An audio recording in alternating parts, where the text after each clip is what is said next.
আসসালামু আলাইকুম। ওয়ালাইকুম সালাম। আসসালামু আলাইকুম। জি আপু একটু জোরে কথা বলবেন। কি নাম? আমার নাম মৌসুমী। কেন আসছিলেন এই ভিডিওর সামনে অথবা মিডিয়ার সামনে? আসছিলাম ভাই, আমার বাপও নাই, মাও নাই। আমার একটা ছোট ভাই আছে। আমি একটা বাসায় কাজ করি।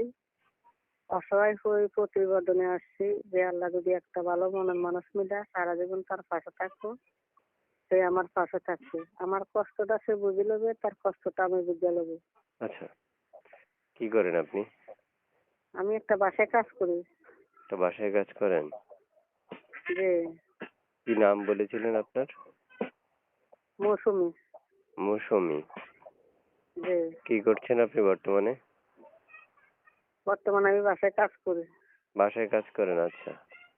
প্রিয় দর্শক শুনতে পেরেছেন আপনার আপুর মুখে কথার মধ্যে ছোট্ট করে একটা কথা বলে রাখি, যারা দূর দূরান্ত থেকে ভিডিও দেখছেন, কে কোথায় থেকে দেখছেন কমেন্ট বক্সে জানাবেন।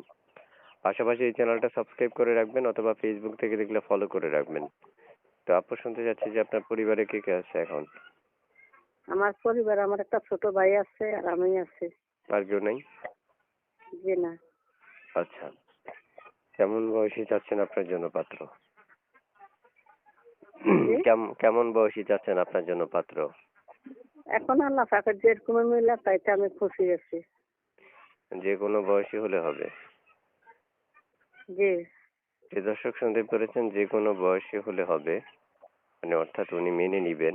আপনারা যারা এই মুহূর্তে তার সাথে যে কথা বলতে চাচ্ছেন তারা স্ক্রিনে একটা নাম্বার দেখতে পারবেন, এই নাম্বারটাই তার। নাম্বারে কল দিলে ধরবেন নি না কেটে দিবেন? জি, যে এই নম্বরে কল দিলে পাবে আমারে। ইমো আছে এই নাম্বারে? জি। জি না। ইমো নাই? জি না।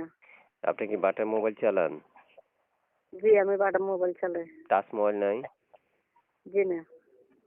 যে দর্শক আপনারা শুনতে পেরেছেন উনি কি বলেছিলেন।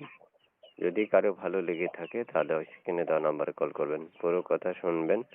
তারপর ওনাকে কল দিয়ে কথা বলবেন ওনার সাথে। তারপর আর কিছু বলবেন কিনা? মানে আর কিছু বলার আছে? না ভাই, আমার আর কিছু বলার নাই। আচ্ছা। তো ঠিক আছে আপু, আল্লাহ হাফেজ। আচ্ছা, আল্লাহ হাফেজ। আসসালামু আলাইকুম।